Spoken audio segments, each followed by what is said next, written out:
maybe like more fucking golf clap and feeling fucking nuts, I don't know. And other than that, there's also no drinking. And next week is sketch! Yeah! And our first poet is our first poet. Kate!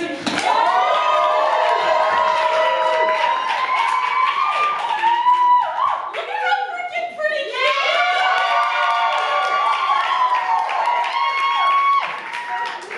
Black Sheep, the muggiest umbrella group. Yeah! I was expecting silence, I was so mad. Okay. So our prompt this show is what your message would be if you were a candy heart. Yeah, we're freaking adorable. Kate, your heart would say wink wink. Yeah, like yeah.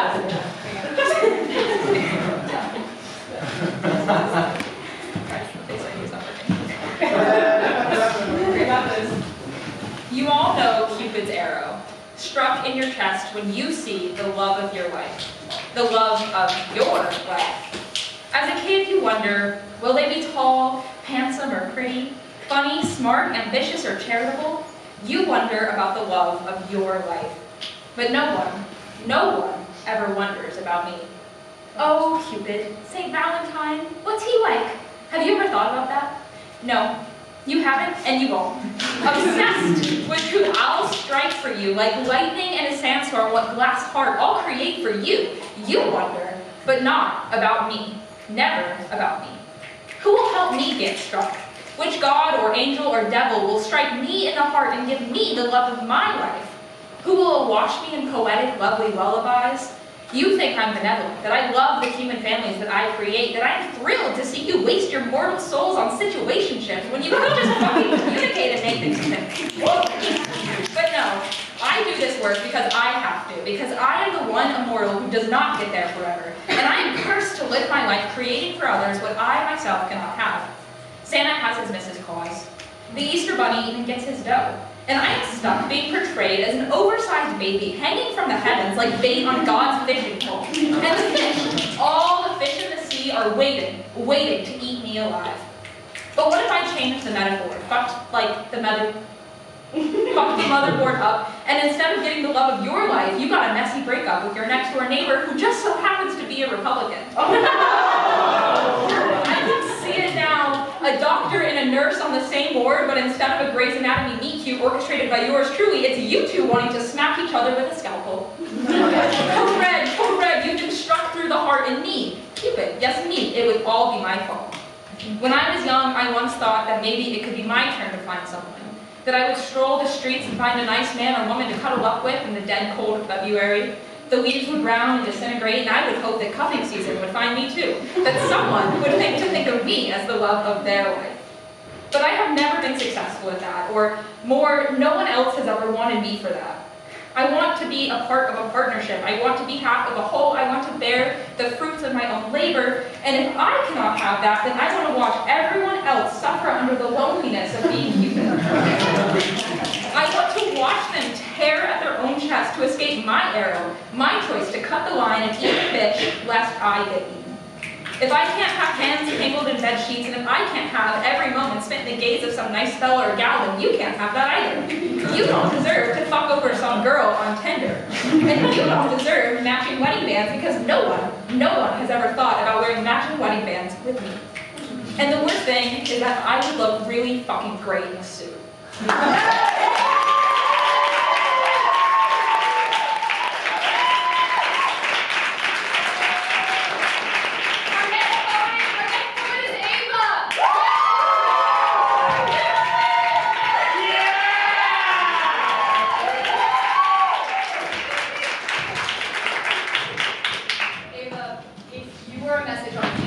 It would say, be mine.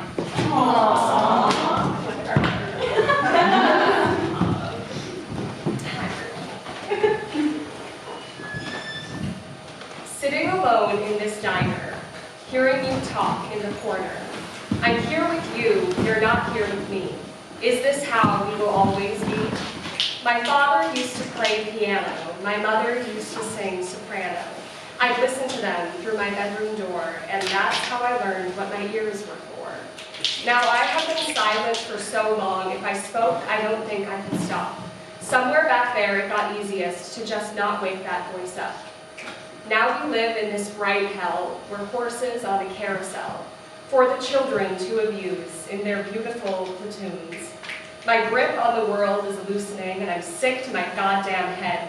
But we're not dead yet, are we, honey? Tell me we're not dead. Stranger, we met 10 years from now. I remember your ears from how we will both hear bells ringing when no one else could hear a thing. I'm hovering above my bed, a spell of paralysis dread. Be my reverse engineer, carry me to childhood's frontier. We could play lonesome cowboys, or I could just listen to your voice. I'll live in that noise, sacred, sublime, until the end of time.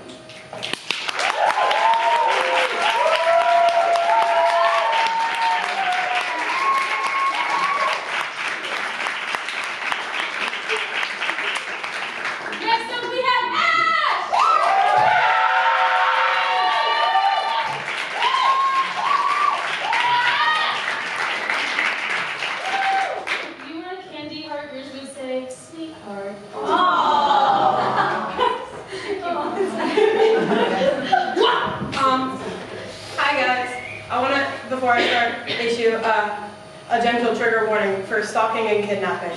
Yes, sir. Now I would like to begin.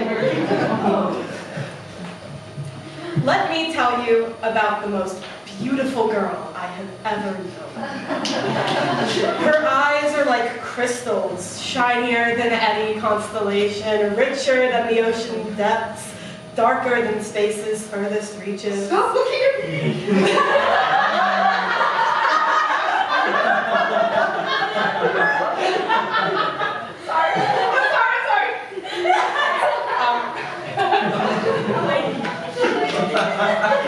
Her hobbies are just so cute. Going to the gym to carry little 5-pound weights.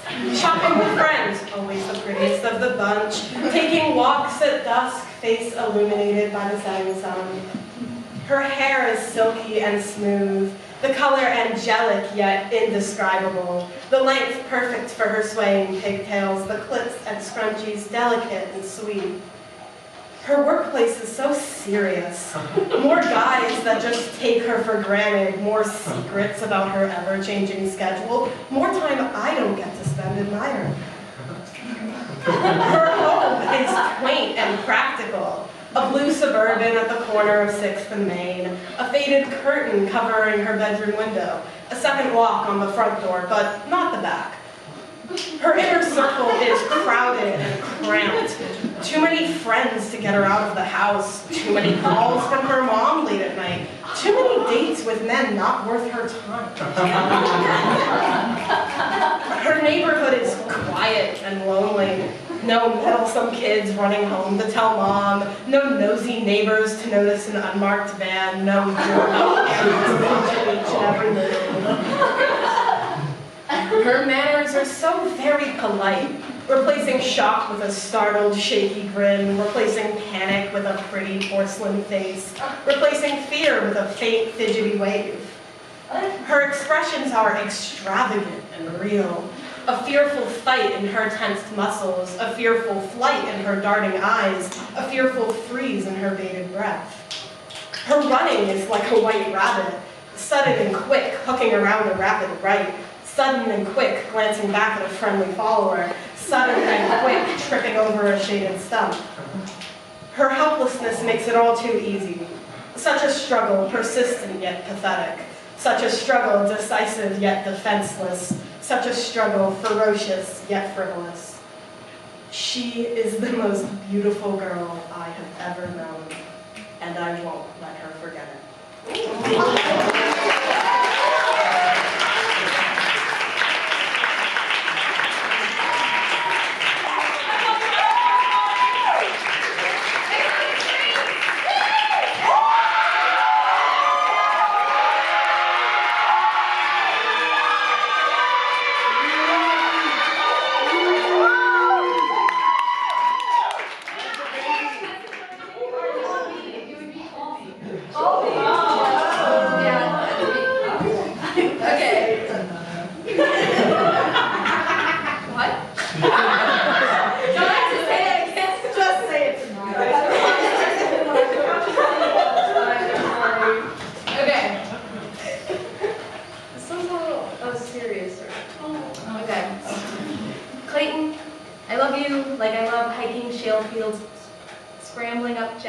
bushes and feeling my way through caves that get deeper and deeper. Like wandering through sagebrush looking for carcasses of lost things that we take back to our long walk home, cow chips lodged in the grooves of our shoes, magpies fluttering in that half-gravity way of sand's bone marrow creatures. You remind me of that thoughtful summer where I cried on our grandparents' porch in your arms, iced tea sweating on the couch cushions, your gangly arms just learning how to care. I love you like middle school softball games, mid-afternoon heat rising in the sweet smell of popcorn and worn shoes and glistening metal and cracked open beers. I love you like a losing game and crumpling in the arms of a half-friend and learning you have somewhere new to go. Janine, I love you like I love those stupid movies about single women who go on ridiculous vacations with each other. And they're not lesbians. I know, because there's a hot man with an accent that you swoon over the entire time. But they're also not quite straight, which you know because your lesbian daughter is willing to watch it with you. The whole time we're saying, wow, I would leave my husband for that guy. And the next day you tell all your friends that your daughter is a lesbian even though they've known for years. And you make original jokes and say the word scissoring over and over again. I love you like I love home-cooked meals, even though you cook the same thing every day and the vegetables are always under seasoned. And I love your pride that you have in the garden and your family and in being the perfect housewife. And I still love you, even when you worry that I don't. Eli, I love you like I love ice cream and waffles and all the sweetest things in the world. I love you like flowers a week before they wilt, and like the warm weight of you in my arms at bedtime, the steady hum of white noise in the background as I rock you slowly to sleep. I love you like the soft clothes and padded slippers and the comfort of belonging. And I hate that I didn't see you grow up, but I promise I'll be home soon. Jared, I love you like I love rug burn and rope burn and the elegant swan dive you took from your 40-foot climbing ledge, saved only by falling rocks and the worn harness you put on only because you have a daughter at home. I love you like the bitterness in my tea, like the quietness in your house, the jaggedness of your edges, the tightness of your smile. I recognize you as I know my own soul. You are my mirror image, my twin, my second skin. I am the you who never fought in Afghanistan. I am the you who never cheated on his wife. We make the peaks and depths of this entire globe. I love you anyways. Fordham, I love you. I don't know what else to say except that I'll miss you like the mourning of the loss of a family. I'll miss your creaky pipes, your clattering floors. I'll miss the loudness of your halls after dark, the thrumming of legs, the snow blanketing the porch. I love you like I love splashes of color on a piece of blank paper, like invisible stripes of paint in a dark room, like a coat I never want to take off. I love you in the nostalgic sort of way, like newspaper clippings between your front teeth, like siblings looping pinkies together in the unbidden, unwritten, unnecessary promise of people who have only just really, really met, but who have known each other this whole life. Naya, I love you. Like a miracle. I get choked up just thinking about it, tripping over words I can't articulate, parallels I could never draw. Because no...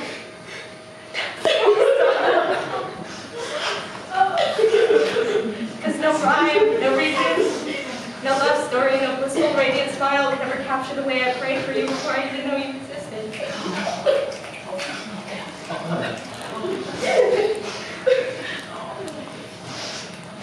This is bitterly sweet. You'll bring my soul ring. I love you. You're my unfinished parable of the story I've been writing since I was 4.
Oh, thank you, Layla. Oh. Guys,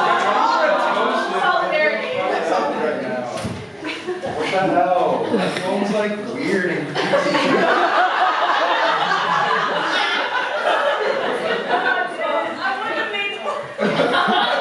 So weird and creepy, guys. Yo. Okay. What reading ever? Okay. It wasn't your smile or the way your lips curved. It wasn't the infectious passion you move through the world with. And it wasn't the way your hair frames your face. No, I fell in love with your eyes. Twin pits of tar, absorbing every detail, forever obscured, forever preserved, forever trapped, bubbling with past secrets. Obsidian mirrors challenging the sun, reflecting light with equal intensity, a brilliant gaze piercing the world, reflecting a simple, naked image. Concentrated intensity so potent it burns, eyes whose gaze is palpable. But your strong gaze began to falter. These beautiful dark eyes that once left nothing in its wake became specters, somnambulating, looking at everything but seeing nothing. And while your eyes still trap everything, while your eyes trapped everything, the world around outside still changes, and so do you. I'm hoping our date tonight breathes life back into those eyes, return the mystery into those pools, bring back that ravenous curiosity. And so I put on these pants you love, and the tie you got me for our anniversary, and still nothing's changed. You still look at me without seeing, and those eyes staring back at me are not pools of night, but dull gray rocks. Your lips blue and mindlessly open, skin yellow and cold to the touch. Unmoving eyes for an unmoved person, still sitting on that faded couch you were on when I left this morning. You've long been dead, simply preserved, a fish on ice.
You know, my brothers say it'll give me aura, but like, everyone's always so angry here, and I'm just trying to get help without being called a slur, you know?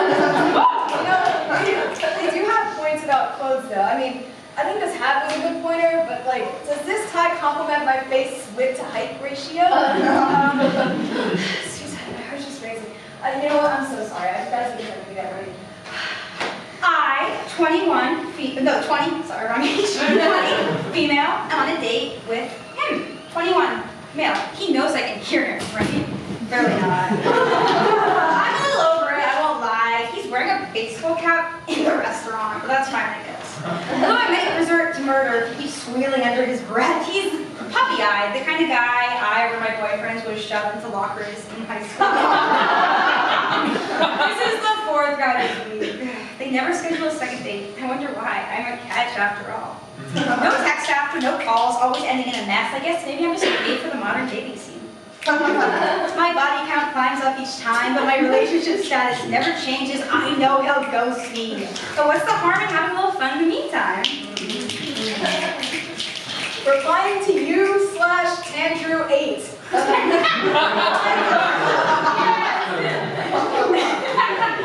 I don't have time to look smacks right now, and I'm just trying to do some breathing exercises right now. You all need to calm down. I don't know what I'm gonna do. Call me a simp, but like I'm just so awestruck.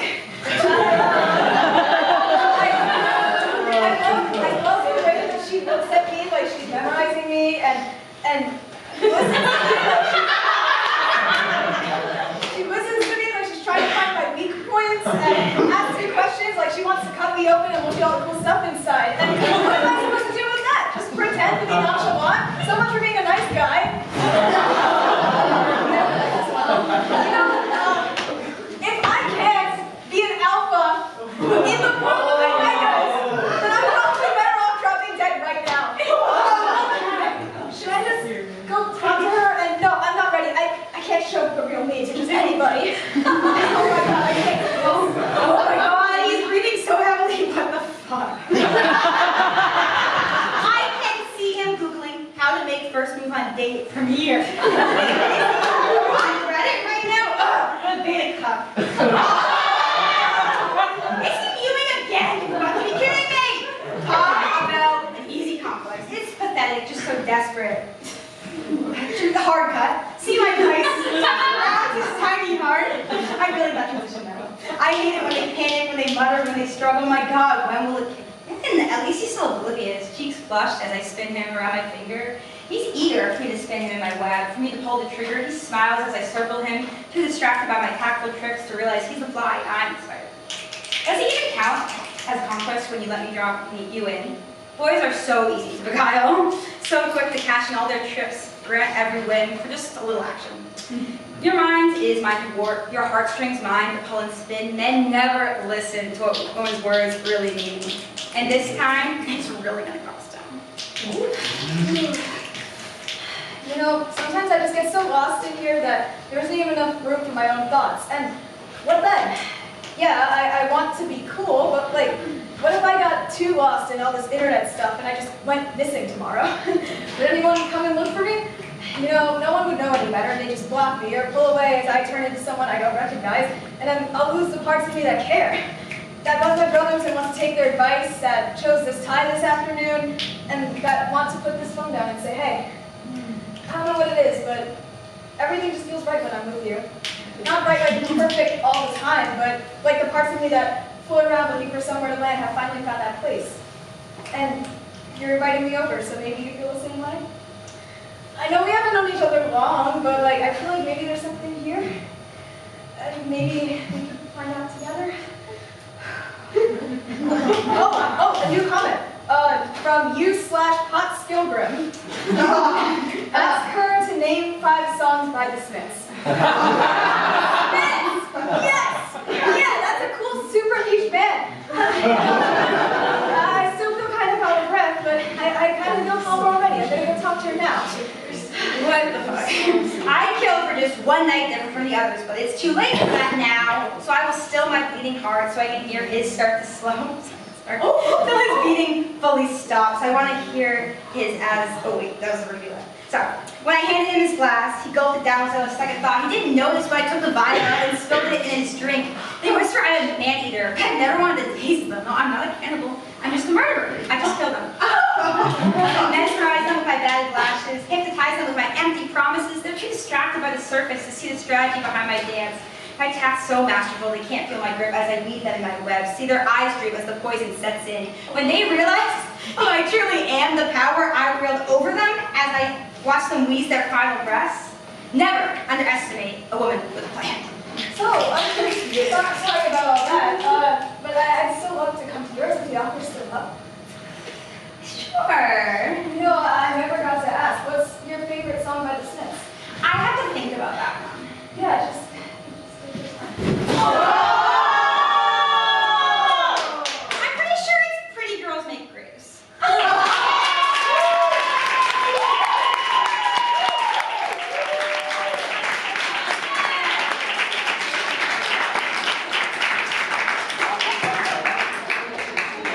Next up we have Mushi Mario!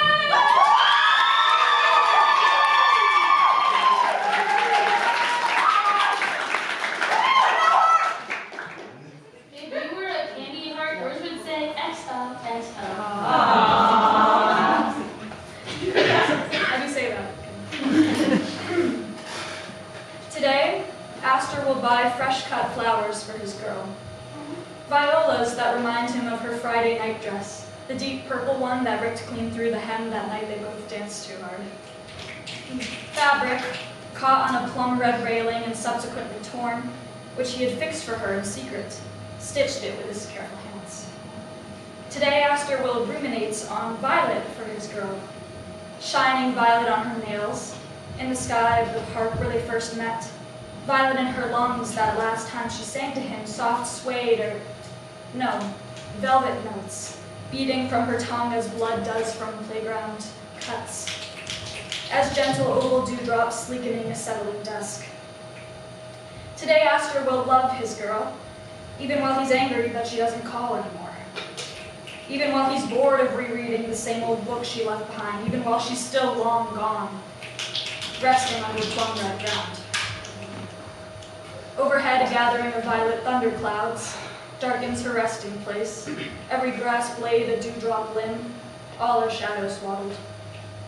Today Aster will bend to lay his sweet violas down, fresh cut violet flowers for his girl.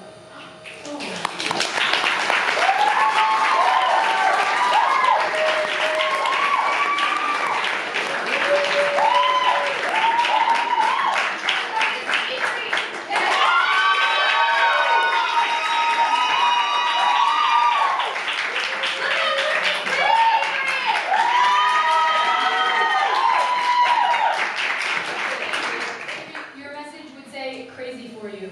I'm crazy for you.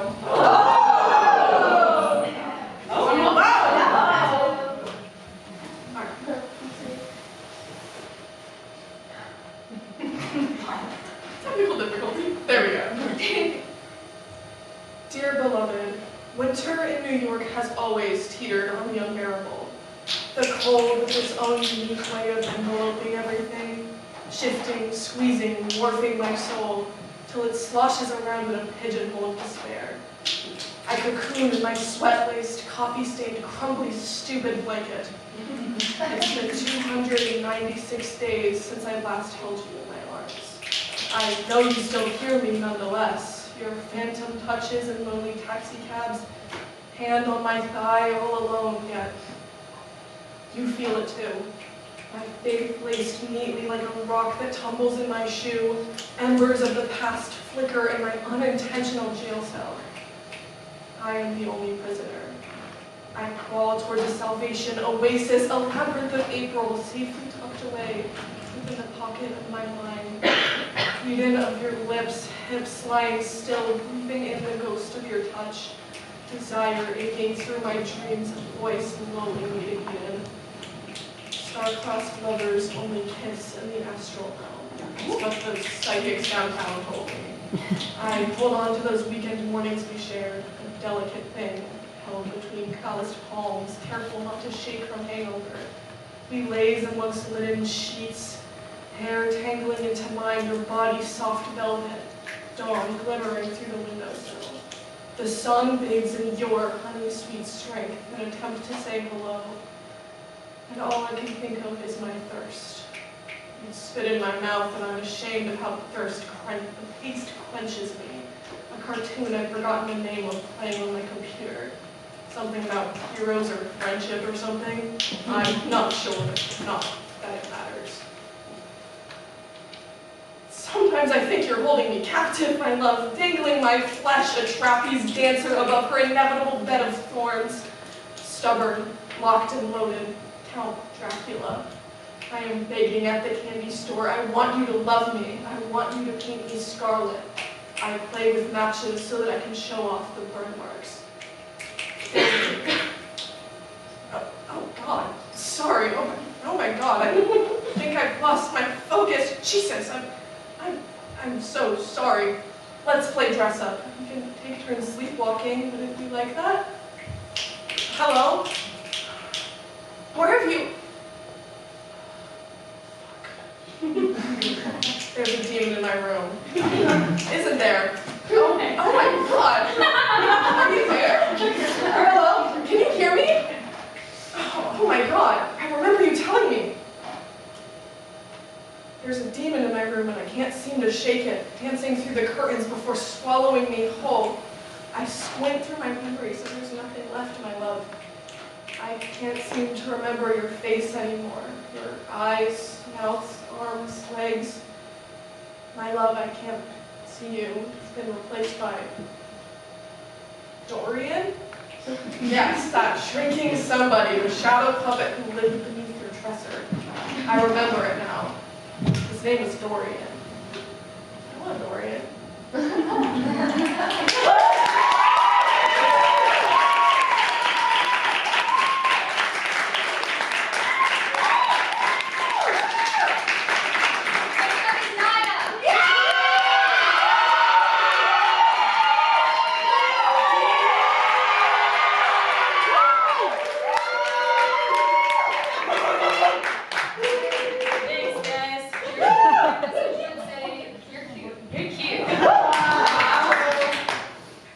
Let the record show that I wrote all of those except for one. Yeah, except for resist. I wrote resist. I always wrote my own, but I might run out one a year. I'll be Oh dear God. It's gonna fall flat in the middle, but just. Oh my God.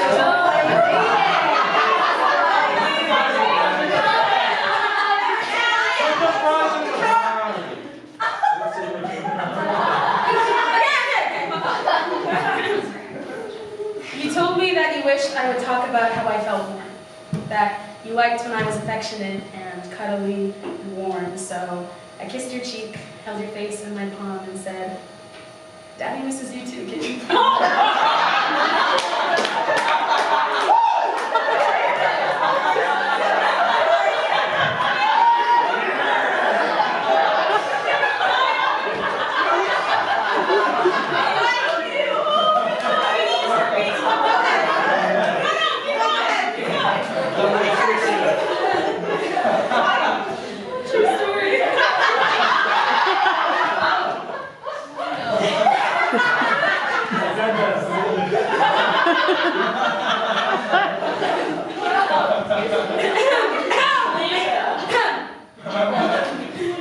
I've been thinking about that moment since you pushed me aside, called me an asshole, flashed that blinding smile. About how serious you are and how you have to be and how you still find room to let me be silly and stupid. How you make hot chocolate your special way after a long type of day and hold me just a spoon. I used to drink hot chocolate immaturely, with a spoon meant for stirring rather than delivering big, ravenous gulps, because obviously the cup was too hot for holding, because obviously I've always needed someone to hold my hand through it. My parents are hard workers. They do everything maturely, but express themselves. They found it ridiculous. Have you ever embarrassed your parents and yourself in an IHOP? I have. You made me hot chocolate the last time I cried. Through tears and trembling lips, I decided I would drink the cup you made me differently. I took the spoon out and I waited for chillness, for maturity, for love without embarrassment. And you asked me if it was too hot, and before I could answer, you took the spoon from my cup, put it to your lips, and took your own miniature sips with a smile. Said you preferred how it tasted before pressing it against my own, salted dark chocolate and an answered wish pressed against my throat. I finally saw it then, the energy it takes to turn hot breath into cool air, 2 spoons in the hot mug, 2 toothbrushes in the bathroom. So I promise that when you cry, I will only think of ways to soothe. I kiss every corner of you until I reach the center. That I'll stop calling you kitten and myself daddy.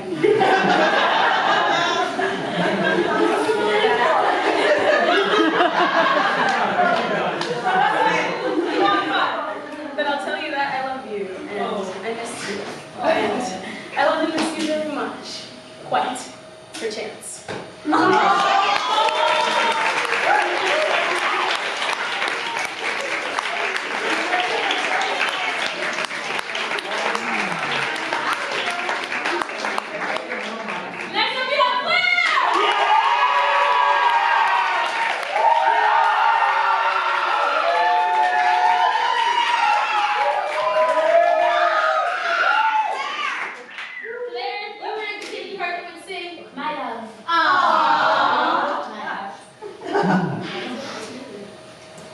We are 11 years old and I hate you.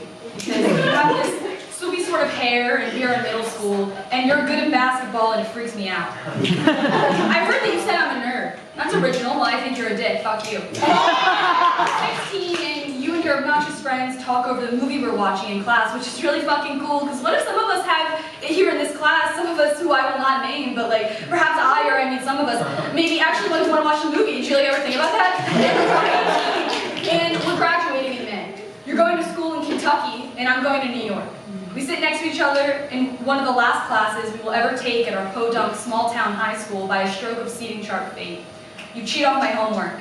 I pay an Etsy witch to curse your football team. Wrappers all over my desk, and I yank your chair out from under you before you sit down. We become friends in the same sort of way people fall in love. I forgive you for all the things you've never done, and you want to know what book I'm reading. You show up to soccer games just to watch me ride the bench in a full leg cast, and I let you drive me around to places I would never go by myself. You've been down the hall and across the classroom from me for the past 6 years, but now I know the curl of your hair against the nape of your neck. Now I know the way you twirl your pen across your knuckles and the sound of your laugh past midnight, and my friends call me idiotic. Your friends are confused, and I am in love with you before I even realize we've been friends for a year and a half. You go to Kentucky, and I go to New York, and it's 4 years later. Often I think about what your younger self would say with your big group of friends, always in trouble, always at the scene of the crime, with red hands and a guilty smile, always at fault. I wonder what he would say if he could see you now, wearing matching heart-patterned pajamas with me, going to poetry shows and getting to bed before 10, watching Pride and Prejudice 2005 over and over and over again, and I would do it all over again if I knew it would end up like this.